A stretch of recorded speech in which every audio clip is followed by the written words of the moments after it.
Почему природа все-таки не полностью нас подчиняет биологическому детерминированию? Это очень важный вопрос, интересный. А тут вопрос, сколько у вас нервной ткани находится для того, чтобы вы могли справиться с этими самыми обезьяньими началами.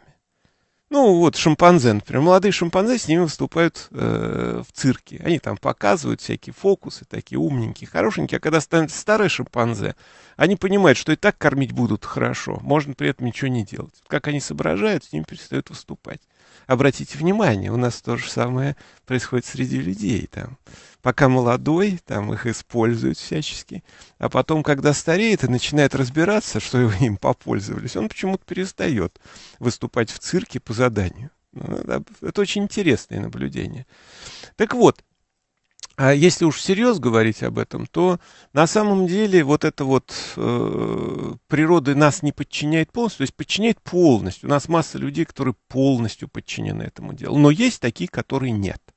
Из-за чего? Потому что лимбическая система, которая определяет наши инстинктивно-гормональные формы поведения, она все-таки небольшая. Это 1/10, 1/8 часть мозга. Остальное кора.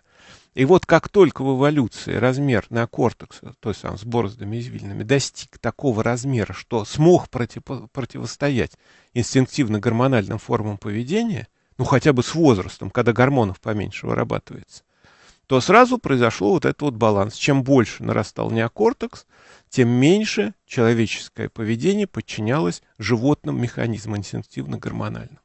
Но при этом вы видите, что при созревании дети проходят фазу гормонального созревания, ну и тогда у них выпучиваются глаза, краснеют крылья носа, щечки, глазки, и они ничего не хотят на свете, кроме как изготавливать себе подобных. Вот вам, пожалуйста, природа берет свое.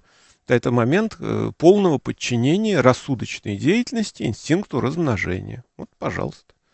Ну а с возрастом, когда гормон становится поменьше, и неокортекс может справиться с этими обезьяньими началами, он пыхтит все время, но не может справиться. А потом, когда гормоны перестают вырабатываться в меньших количествах, то есть, ну, достаточно мало, или там находится способ как-то от них избавиться, вот постепенно там жениться, замуж выйти и прочее, прочее, ну вот немножко ослабевает, начинает что-то соображать. А потом, когда уж становится совсем мало, и кора подчиняет себе в значительной степени, особенно в жестких социальных системах, себе человек, он начинает давать результаты, то есть что-то думать о чем-то неожиданно для себя. Вот поэтому, именно поэтому ростки разума пробиваются, вопреки биологическим законам, потому что, еще раз подчеркну, наш мозг и наше общество эволюционирует по биологическим законам. Поэтому все, что возникает кроме этого, пластмасса, компьютеры, все, телефоны, это вопреки.